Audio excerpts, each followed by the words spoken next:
hello, everybody. Hello, everybody. We're going to be letting folks in from the waiting room. It is so nice to be with all of you throughout the country.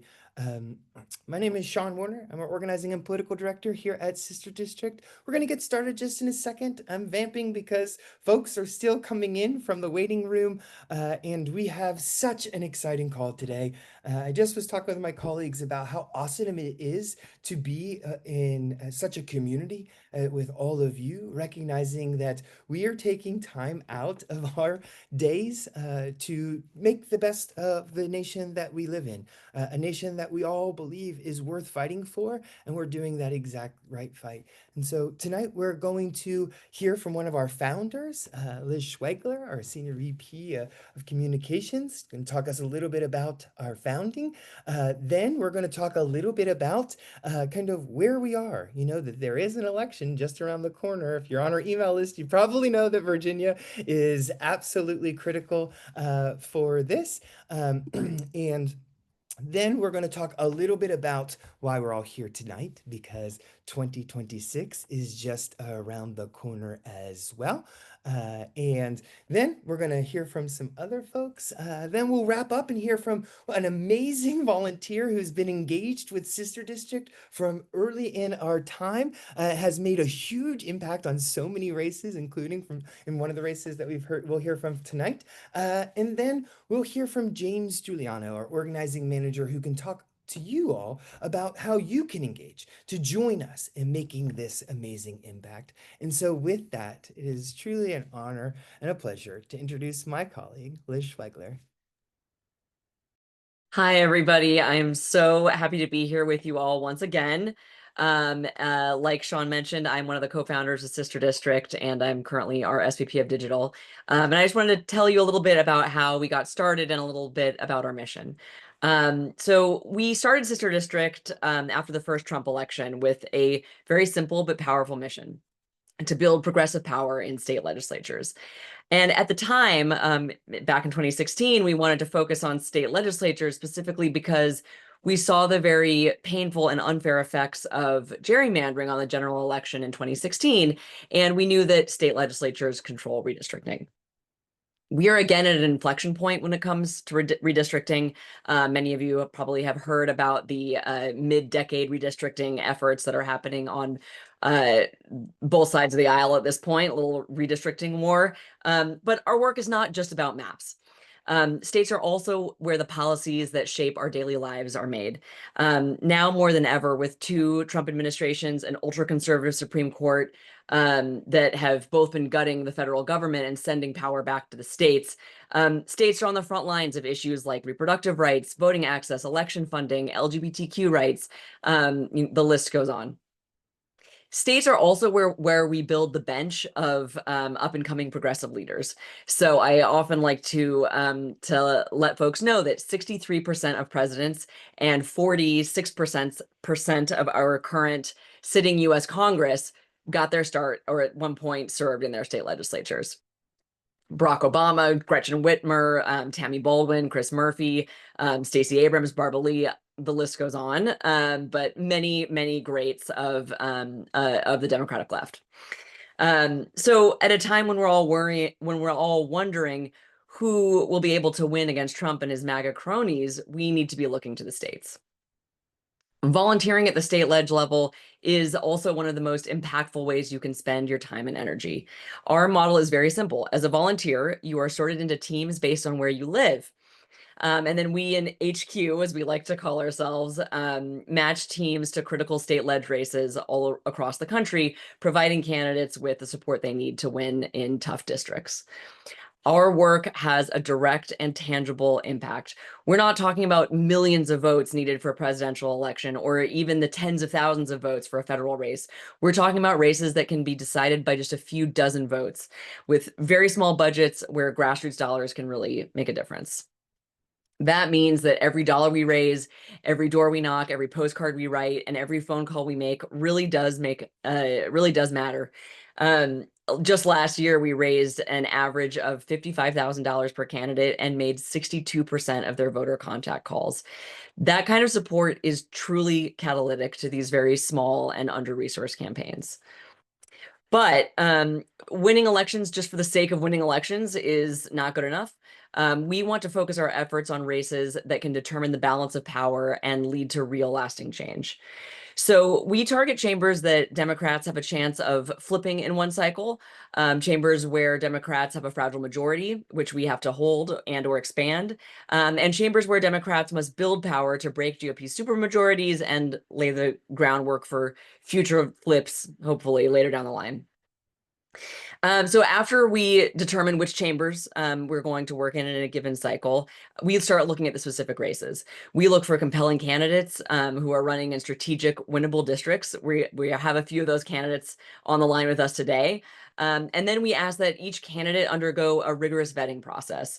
We are the only national grassroots organization that works directly with our campaigns. And our staff works hand in hand with them throughout the cycle on everything from finance plans to rapid response communications to voter targeting. We have proven again and again that this model works. It took 63 votes to flip the entire Pennsylvania House of Representatives in 2022. It took 918 votes to break the Republican supermajority in North Carolina last year. Way back in 2017, some of you may remember that control of the Virginia House of Delegates came down to one single vote. So since our founding, Democrats have gone from controlling just 29 state legislative chambers to nearly 40. And I know that, sometimes it can feel under a second Trump administration like we're sort of two steps forward, one step back. But I want to really emphasize that we have made progress and we are moving forward.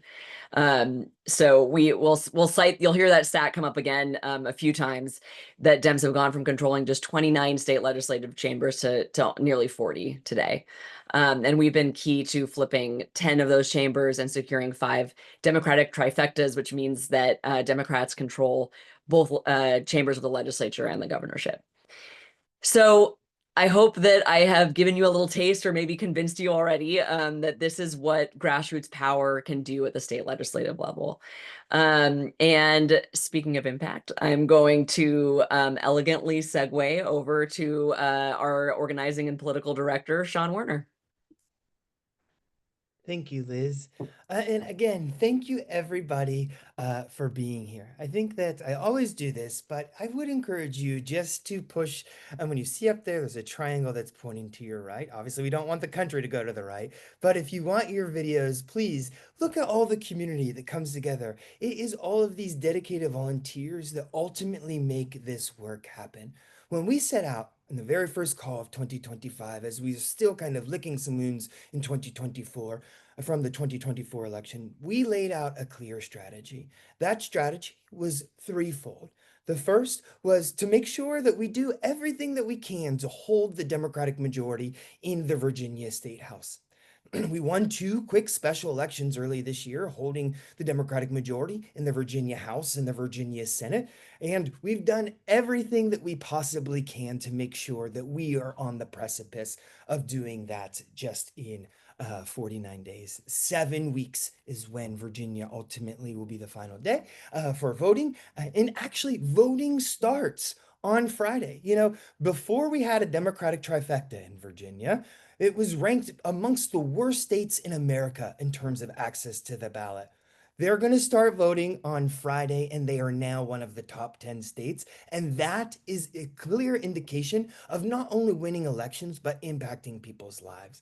So here I am. We are 7 weeks away from the Virginia election, and we just saw finance reports, and Democrats are far outraising Republicans, which is very, very exciting. But I just also have to give huge gratitude to all of our volunteers for making over 750,000 dials into the Commonwealth of Virginia. These are conversations, seeing if people need information to figure out how they are going to vote. Maybe they, voters are busy and they're running to and from They get the attention, they have the conversation about the amazing candidates for which we are very fortunate to work. And that work is extremely effective. It's the second most effective thing next to door knocking and recognizing that everyone's throughout the country. It's the most effective way to engage if you're not in Virginia. We've sent over 80,000 postcards to voters in Virginia. We've knocked 93 doors, but it's just about door knocking season. I'll talk a little bit about that. And we've raised over $630,000. If folks are looking for leaders nationally, they need to look in the Commonwealth of Virginia as these courageous people step forward to run. And some of them run and narrowly lost last time. But with our support, we're confident we can get them across the finish line.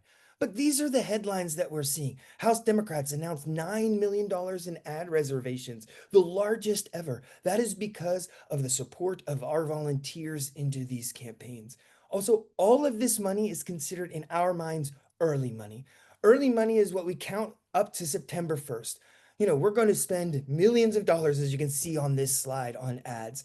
But it was those early dollars, that early $630,000 that allowed the campaigns to hire staff, to be able to see when they could start their advertisement, to be as strategic as possible with all of those dollars. And the fundraising is really, really remarkable. But also, our work in each of these districts is going to hopefully propel Democrat Abigail Spanberger to be the next governor. With a Democratic trifecta, we can return to the amazing headlines that are even better than this that I remember from 2021. Virginia, first in the South. Virginia, first in the South to abolish the death penalty. Virginia, first in the South to extend non discrimination protections on the basis of sexual orientation or gender identity. Virginia, the first in the South to codify access to reproductive rights. It's absolutely remarkable, and that's what we are going to do collectively together over the next 49 days. So, what are we going to do in the next 7 weeks? Well, we have some final fundraising events. We have some friends in LA and some friends in DC that I know are having some in person events, and all of those resources will be absolutely necessary. We're going to have a weekend of action where those door knocks will come in early October. So, if you want to come on down, and then we're going to increase our phone banking capacity. Truly, the top, best in the business phone banking program, and our organizing staff really should be given huge kudos for just how efficiently and effectively they run that. And this is where we're creating vote plans, which we know based on science that is the most effective way to ensure someone ultimately will go cast their ballot for the Democrats that we are supporting. Go to the next slide. I also said in the beginning of this year that we are going to take advantage of any opportunity that comes, and that happens a lot of times in special elections. In fact, it's Tuesday, so it's election day. Tonight is XP Lee's election. His polls just closed about 12 minutes ago, and we'll continue to monitor those elections, but that seat is crucial. It's crucial because that will return Democrats to parity in the Minnesota State House. And we've endorsed XP, and we're cautiously optimistic for his results tonight. Also, in the Minnesota State Senate, where Democrats hold just one seat majority, Amanda Hemmingson Yeager needs to win a key state Senate special election. That will be on November 4th. Engaging in special elections is a clear opportunity for us, but it is a clear indication of why the sister district model works. I could not have been more proud to have supported one of the most amazing people that I've been fortunate enough to work with. We sat on the call and we talked about her and the reason, her path to getting into this race. She can tell it better than I can. But this community came together very quickly because we saw the opportunity to break a Republican supermajority. A Republican supermajority that didn't need a single Democratic vote for truly anything in the Iowa State Senate, from appointments to agency heads. And this community came together. They made over 23,000 dials and raised almost $18,000. That allowed Caitlin Dray to be able to get out her message. And you know who's not good at delivering Caitlin Dray's message? A bald, white, gay dude. And so instead of that, I'm going to introduce an absolutely fantastic person. She's formerly known as Senator-elect, but as of earlier this week, I can now just call you Senator. Senator Dray, it is so great to have Gosh. you on the call today. Hi. Oh my gosh, I think that's the first time that I've been like introduced to an audience as Senator Dre. And I think I said this on the last Sister District call. I don't cry anymore because of the Lexapro. But that was a full body goosebumps moment. So thank you so much, Sean. Oh my gosh. I just freaking love you guys all so freaking much. Okay.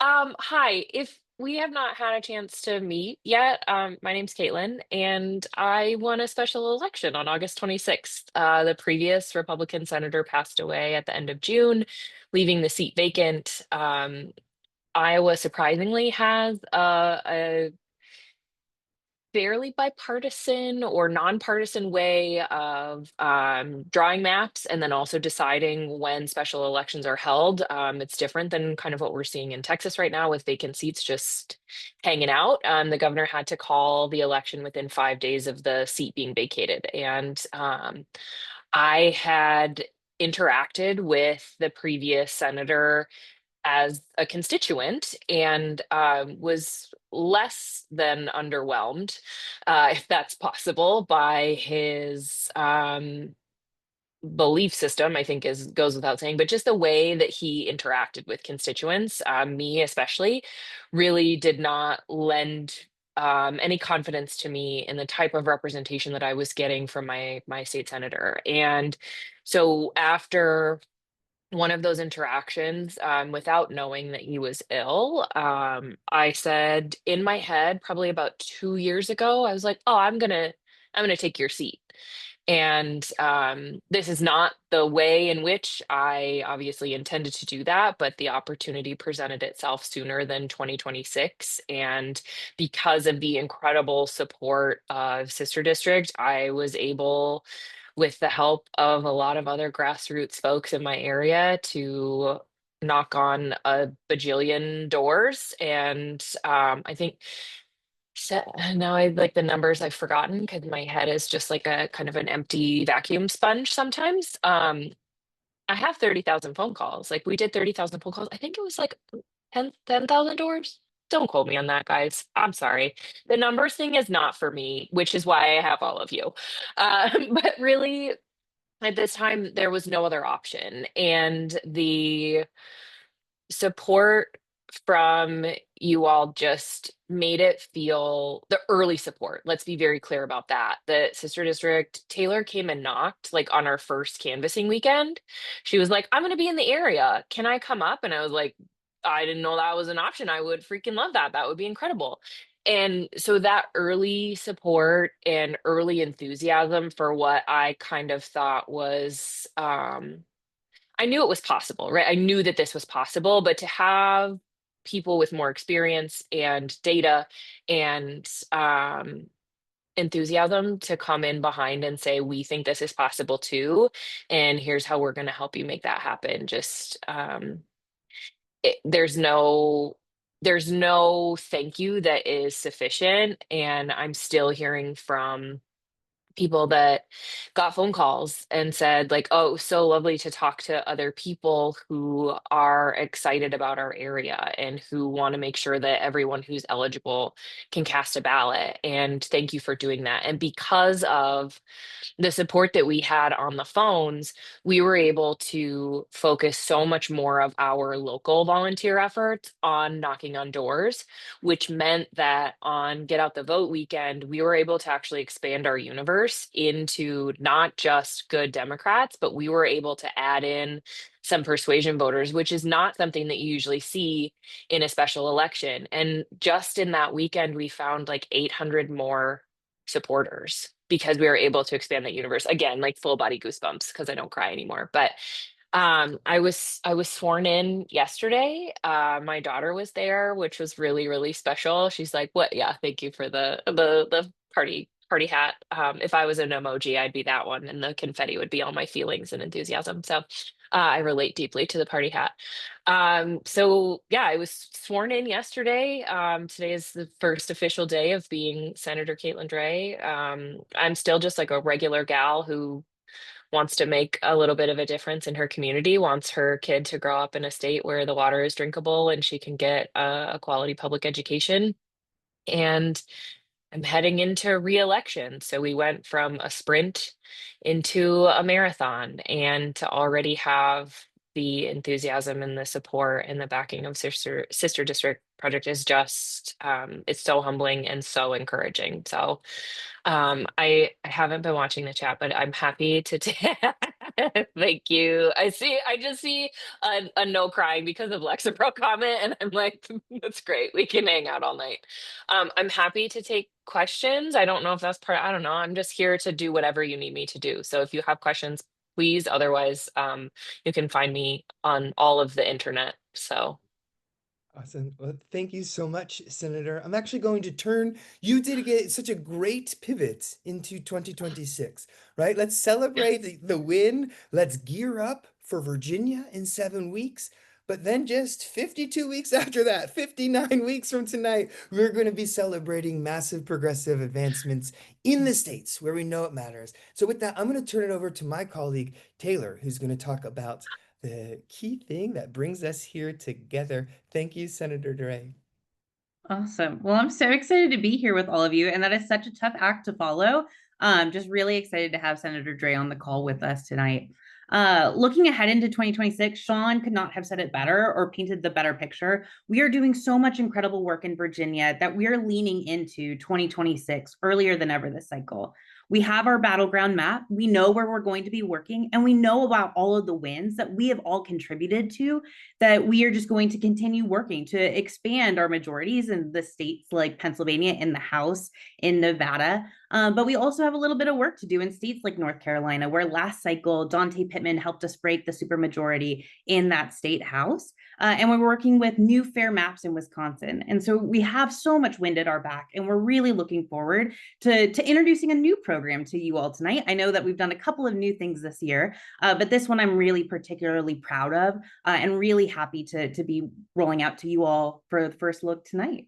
We are going into our 2026 states earlier than ever this cycle by endorsing our vulnerable alumni. I don't like the word vulnerable there, because the work that we're going to be doing here with them now, that we're getting involved with them sooner, is going to make them powerful and very strong alumni, which is really, really exciting. As we close out this early season for Virginia for money and dials, we've started reaching out to our candidates in 2026 that are thinking through what does re-election look like, or launch their brand new campaigns.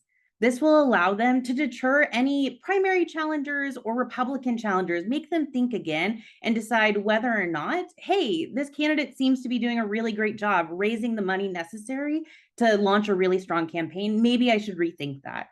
It also allows these candidates to build their campaigns. It allows them to start 2026 off with a really strong foundation and get to work sooner than ever.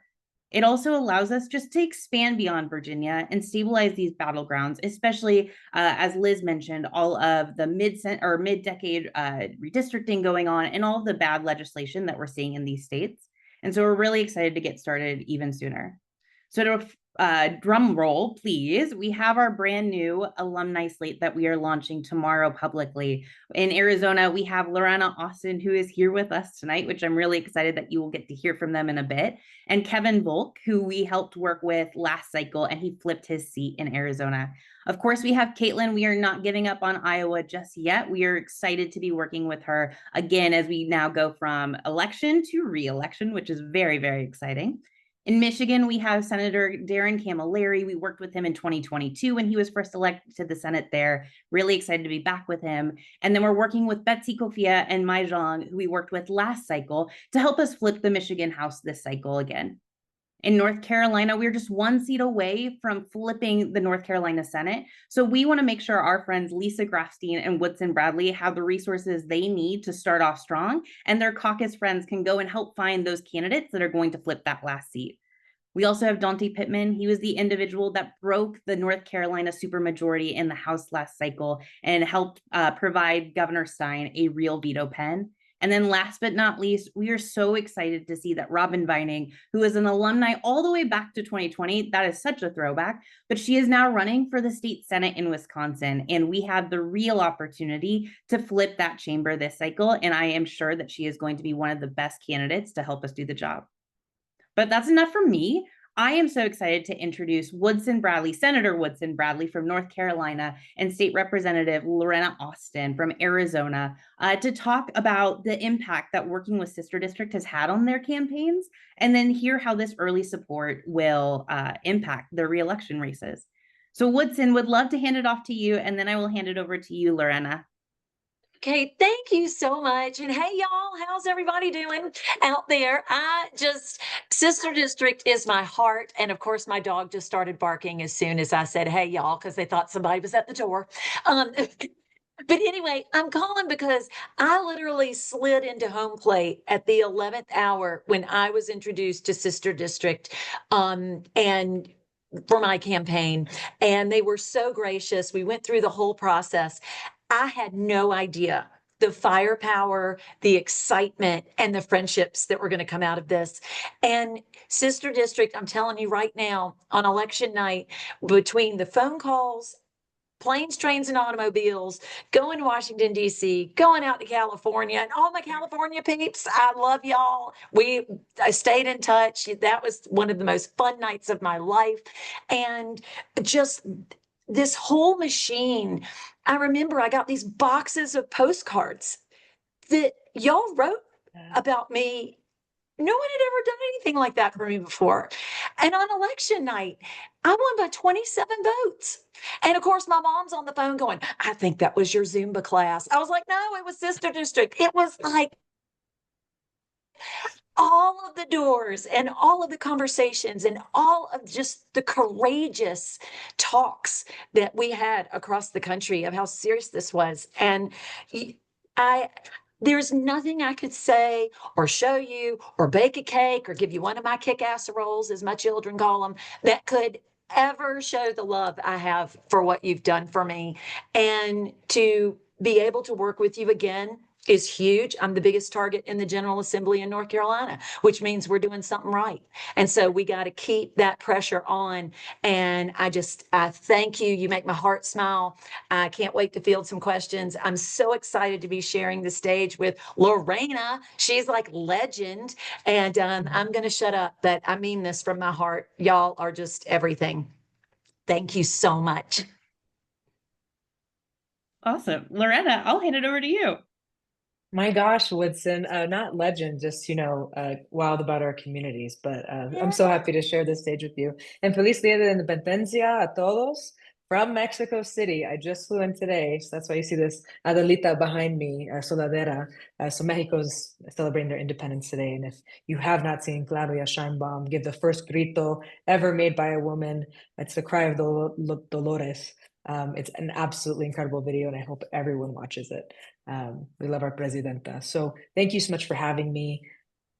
Be very blunt, I would not be where I am today without Sister District. So in 2022, I think I was just such a young person back then who had no idea what I was getting into. But what I knew is that I was running in the most competitive district in the entire state. There's nothing close, and there's nothing closer to flipping to the other side of the aisle.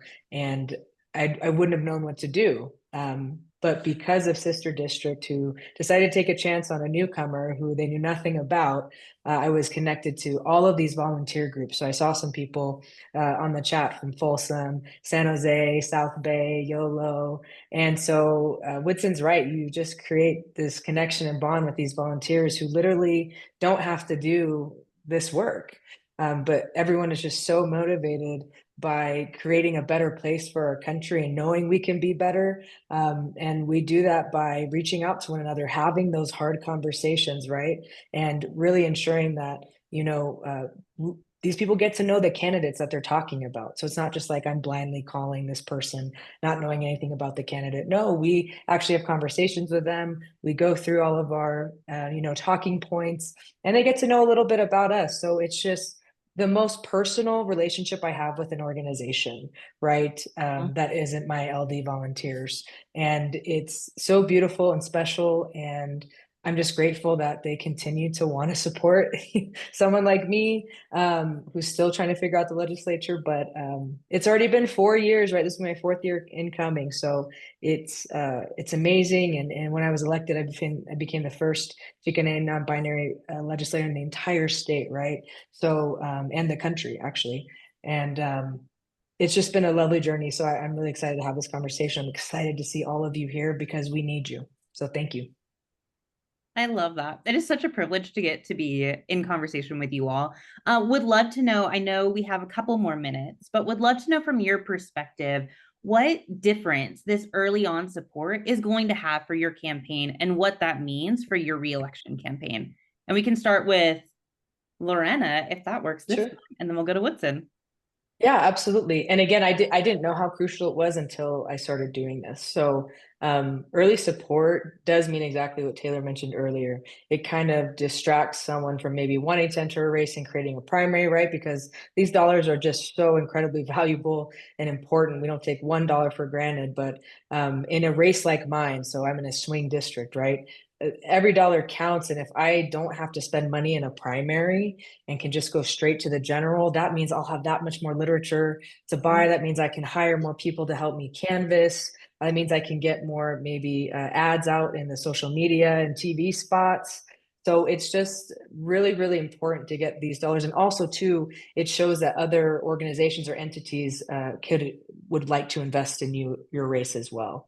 So it just really shows a lot, and it's very, very incredibly important to our campaigns. Incredible. Yeah, and I'll piggyback that as well. It's everything to get an early start, because every set of eyeballs, every single day, every time you can just take more leaps forward, it really makes a huge difference. And financially, when those financial reports come out, I want to echo what she said.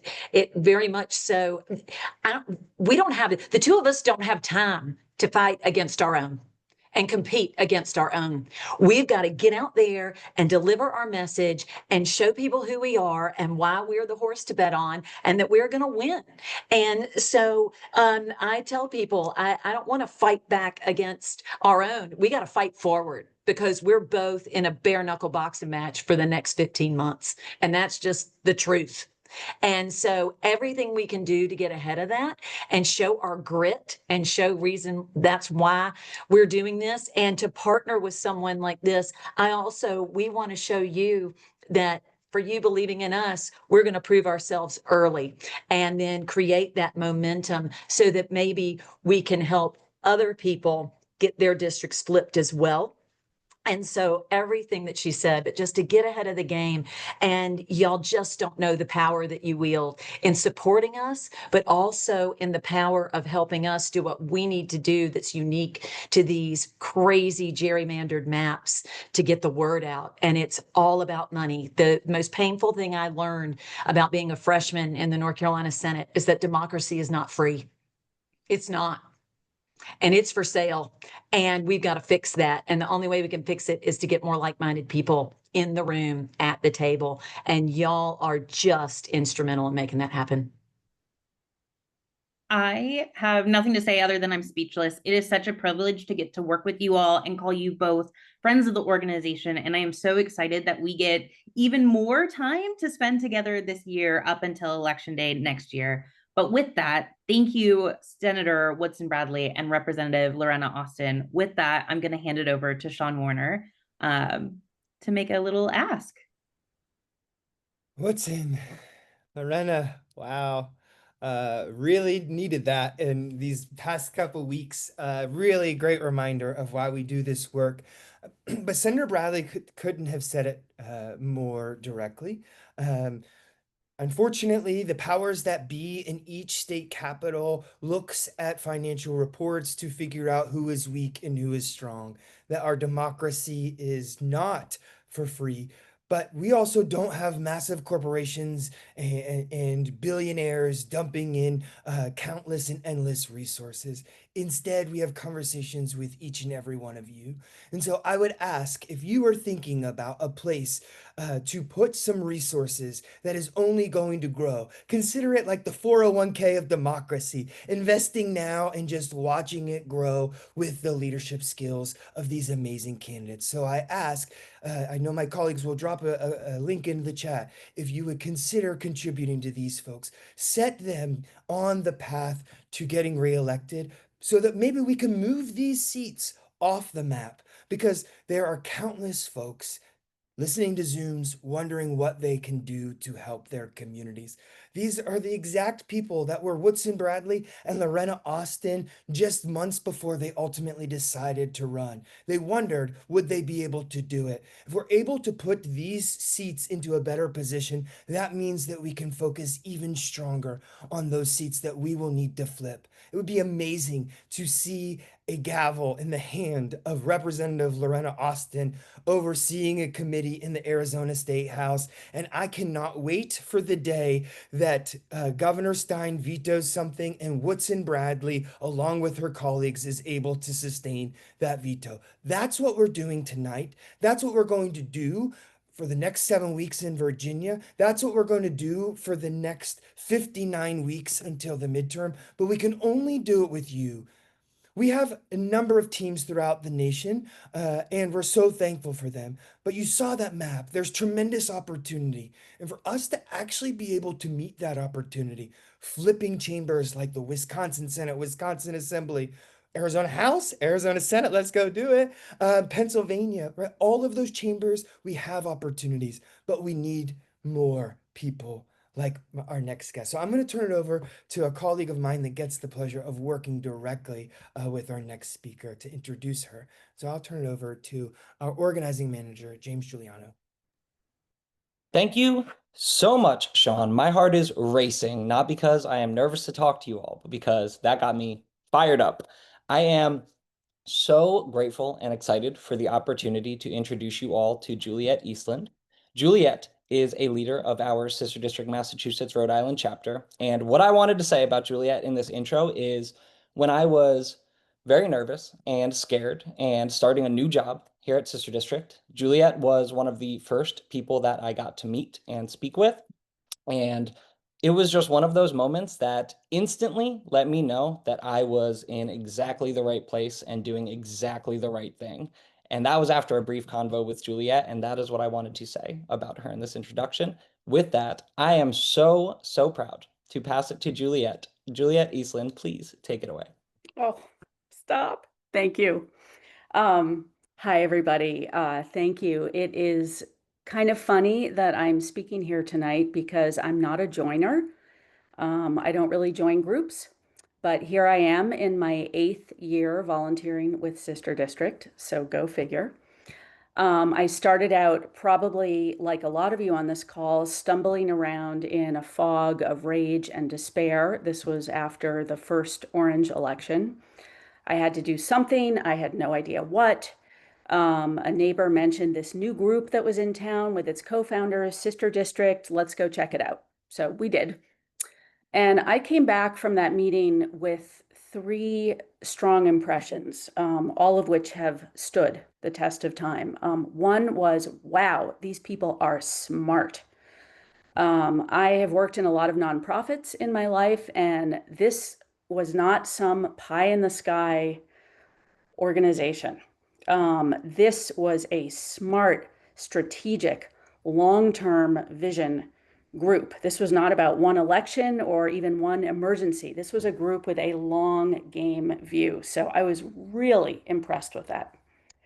2, I was really intrigued by the model of Sister District. Probably like all of you on this call, you know, there's a million causes that I am concerned about. And it's completely overwhelming, right? Like it's crazy making. Where do you even start? So this model of, wait a sec, I could take a step back. I can support great people, hopefully help get them elected. And when they are in power, they can make laws that affect all the issues I care about across the country. That really seems like a smart use of my time. Especially because I had done activism before, but mostly on the people side. I'd worked with abortion patients, and I couldn't sustain it long term. Like I burned out every time. And God bless the people who can work in the trenches like that. I couldn't do it long term. So this was a model that really spoke to me. And finally, it was the mission of Sister District. And I'm going to confess something I've never told even my Sister District team, which is when I started with Sister District, I didn't know who my state legislators were. There, I've said it. I had never thought about state legislatures. I knew sort of vaguely that Republicans had honed in on them, that they had built power in them, that that's where the gerrymandering was coming from. But I really hadn't thought about it. And so this light bulb went off when I started to think about this. It was like, I'm here in Massachusetts, in the safest state in the nation for gun violence. Why is that? State laws. I'm here, in this #1 state for public education. Why is that? State laws. I'm here in a state where a woman can get a safe and legal abortion, as opposed to a woman in Texas who has to leave the state to get medical care. State laws. And that, of course, especially, that was happening even before Roe was overturned. But now, of course, abortion is officially a state issue, thanks to the Supreme Court. So as it turned out, state laws were affecting pretty much every aspect of my life. Who knew? And, now that we are facing this existential threat from the federal regime, it is more important, not less, but more important that we shore up state laws whenever and however we can in the country, because state legislatures are one of the last bulwarks against the madness. So that was kind of the intellectual draw of Sister District for me. But, there has to be an emotional component too, right? We're humans. We need that connection. And as you've heard from these elected officials, it's a pretty intimate relationship when you volunteer at the state level. We know our candidates. We've met them. We've hosted them on Zoom. We've done phone banks with them. Once they're elected, we read about them in the news. It's like, oh, look, this alumna who we helped elect to the Virginia legislature just wrote an environmental law that got passed in the state. Or the grassroots groups that we work with, we've met the directors. Hey, look, these 2 Arizona groups that we supported, guess what they did with their money? They went out and contacted, over 1 million new voters. So the bang you get for your buck volunteering at the state level is so immediate and so gratifying. And then, of course, there's the Sister District community itself. And I can't say enough good things. The leadership is wildly accessible, like crazy accessible. You can ask anybody anything and you will get an answer. It's amazing. The teams are great. We have coordinated with other teams. We've met teams across the country. We've got our wonderful Mass Rhode Island team, which is, we've got a whole spectrum of people. We've got extroverts and shy people, and we've got people with time and no money, and we've got people with money and no time, and old people and young people. And, we take care of each other. We spell each other. Life happens, and sometimes people have to step away, and that's okay. That is exactly why we are in a group, so that nobody has to shoulder this work alone. I don't think I could have gotten out of bed these last few years without knowing that this community was out there. So I really encourage you, find your local chapter, Sister District, start your chapter.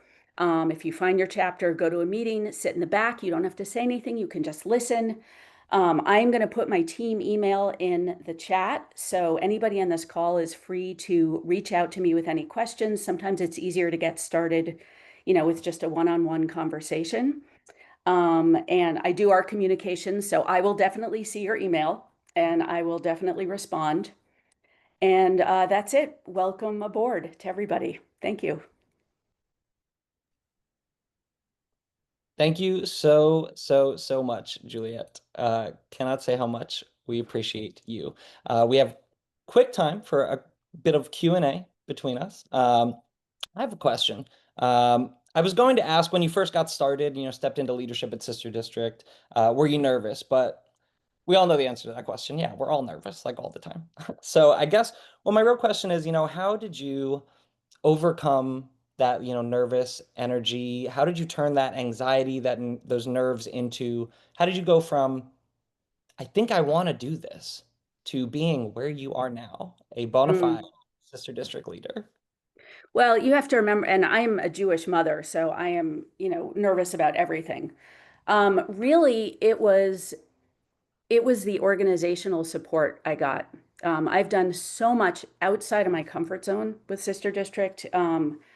I've done public speaking, I've led meetings, I've hosted things, all this stuff, I've done the technology, all this stuff I never would have thought I'd be able to do. And it was because the group was here for me every single step of the way. Anytime I had questions or I needed hand holding, I had a question about a statistic, I wanted to run an idea by you, somebody was always there. I never felt like I was taking a step into an abyss all by myself. Great, because that does sound scary, and I'm glad you never felt that way. Last question. I know it's going to be impossible to actually pin down or pick one thing, but maybe a few things. What have been some of the most rewarding parts of being a sister district leader over these many, many years? So many, but I'll pick out two. One is seeing our impact in real life and in real time. So, for instance, seeing that Virginia is the last Southern state with abortion access, the only Southern state with abortion access, and that is because our team helped flip the state legislature. So it's like, it's incredible to see the impact in real time. And the other thing is the people, these wonderful people who are out there, we're all toiling together. And it turns out it's much easier to do this kind of thing long term with others. It's the only way we're going to do it. Couldn't possibly say it better myself. Juliet, thank you so, so, so much for everything you do, and especially for your time tonight. Really, really appreciate it. Thanks. I hope everybody's giving Juliet a big hand. And you can't get rid of this New Jersey Italian guy so easily, so I've got some more stuff to say to all of you. And I'm very, very excited. I get to let you all know what you can do right now to get involved and make a difference with our team. First, lead the way. Activism made easy is not just a great slogan. There's a ton of substance behind it. Our organizing department, we are so, so, so excited to be hosting a series of Zoom calls titled Lead the Way to educate and empower anyone who is interested in starting a sister district team. We will be sharing the ins and outs of sister district leadership, making sure your time and energy is maximized to make the most meaningful impact possible. We do not take it for granted what volunteering is and what it means and what you have to do to be able to fit us and activism into your schedule. So we want to make sure that your time and energy is being very, very well spent. For these calls, no experience whatsoever is required. I would also love to note we are hosting 3 regionally specific calls for some hotspots of Connecticut, Colorado, and the Twin Cities, Minneapolis and St. Paul, Minnesota. So if you are located in one of our activism hotspots, please join the Lead the Way call that corresponds to your region. All the links should be being sent in the chat. If you are not located in one of these areas, have no fear. We will be hosting a national Lead the Way call, of course, as well. So like I mentioned, the links for all of those calls are in the chat. Please feel free to sign up, but also send them to any like-minded individuals that MSNBC Love and Family member that's in St. Paul, they haven't talked with in a while. Send them the link, encourage them to sign up, and we will be there for them. Next, if there's not a sister district team in your area, perfect segue from Lead the Way, right? You can start a team. This is how you can make an impact, like Juliet said. If you're ready to go all in, make the most impactful change possible. Now is the time. And I am really, really glad to be the one that gets to tell you that, yes, you can do this. In case anybody can't tell, I love saying stuff like that. I'm a former football coach. I love telling people, yes, you can. You can do it, and we can do it together. Every single one of our phenomenal sister district teams was started by someone, somewhere, who just wanted to make a difference, just like all of you on this call. And you will not be fending for yourself. We make sure that we have campaign experienced staff who are going to support you every step of the way. We have more how-to guides than we know what to do with relating to fundraising, phone banking, canvassing, and more. We also have a dedicated organizing manager who is assigned to every sister district team and affiliate, and that is big or small. Whether you have 50 people at the ready or your team is you and 3 of your friends and you want to get a phone bank started, our organizing managers are here to assist you. We will provide anything you need to make sure that your efforts are successful and that you feel comfortable and empowered. But what if you just can't wait for our Lead the Way calls? What if you just can't wait and you want to do something tomorrow? You can get involved right away and phone bank with us for Virginia.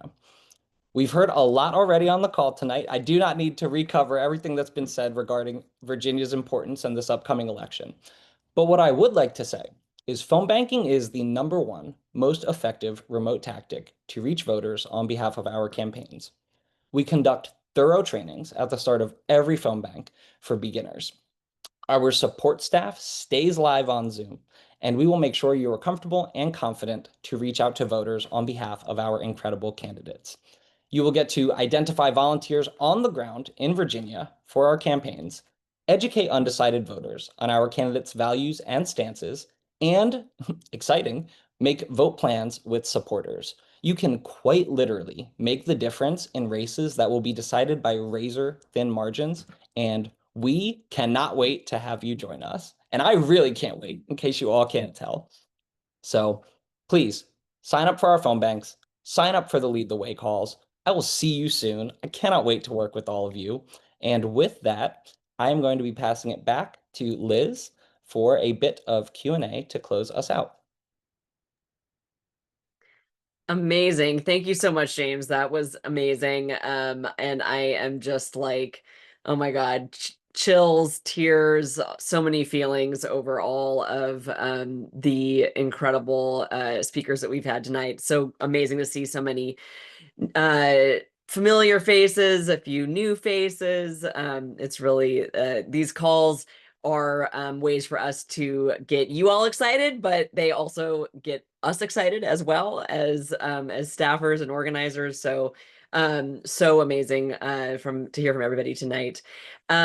So do we have Taylor? Do we have any questions from the Q&A, and anybody else that might have another question? You can drop it in the chat or use the Q&A function in Zoom.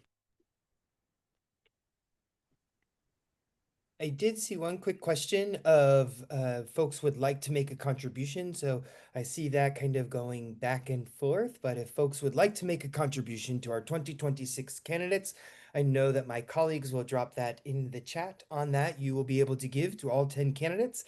If you've worked with Act Blue in the past, you can make it strategic to one or two of those candidates. But that was that. And I see a hand raised by Sharon.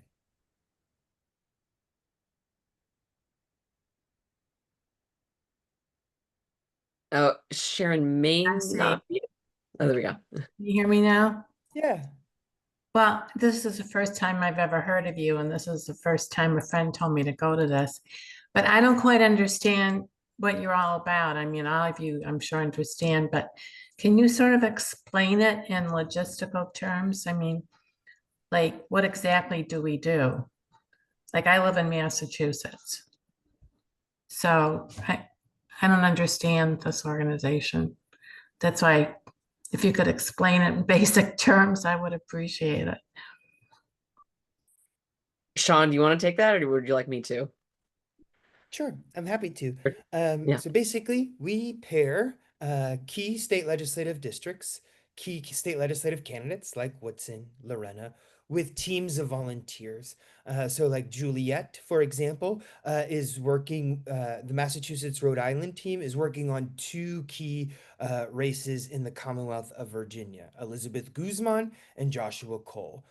And so they basically are an extension of the campaign and they engage in activities, whether that's fundraising, postcarding, phone banking, to directly help the candidates.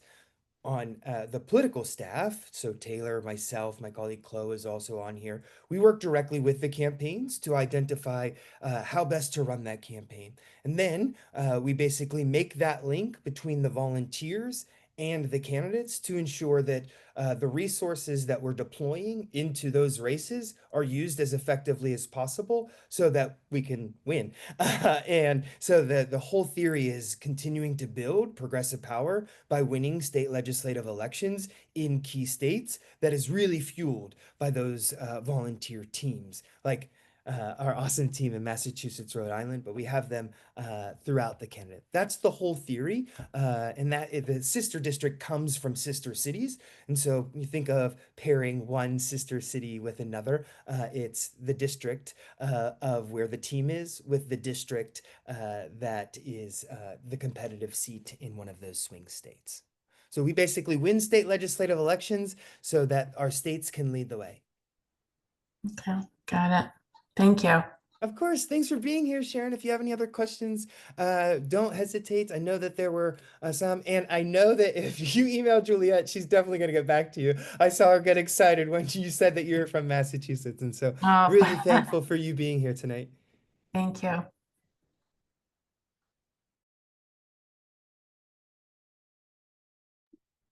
Any other questions? I will say one of the things I love about Sister District is we don't stay on Zooms just for the sake of staying on a Zoom. We are efficient as well. And so I will give it one more minute, but hearing no other questions, I would encourage, again, just to call those out. Colorado, I know there's some Coloradans on this call. I even saw people asking questions about Connecticut, and I do need to get off the Zoom to see what's happening in Minnesota. Hey, Twin Cities, join us. We got to flip your state house back again. But again, thank you everybody for being here, and I'll kick it back to Liz to close us out. Amazing. Thank you, Sean. Yes, I was trying to think of some great emojis that would go with each Colorado, Connecticut, and Twin Cities. I think I went with mountains, sailboat, and snowman. Sorry. I do have some cousins in Minnesota. It's pretty cold. But regardless, thank you all so much for being here. We are so grateful to every single person on this call. Our volunteers are the lifeblood of this organization. And I hope that we have inspired you all just a little bit, that every single minute and dollar that you spend working on these races can really truly make a difference. So with that, thank you all so much. Nicole has dropped the volunteer interest form in the chat several times. Please click on the links. If you lose the links and don't have a chance to click on them, email us, Slack us, DM us. We will find a way to get back to you. We are very, very accessible, and we would love to hear from every single one of you. Thank you all so much.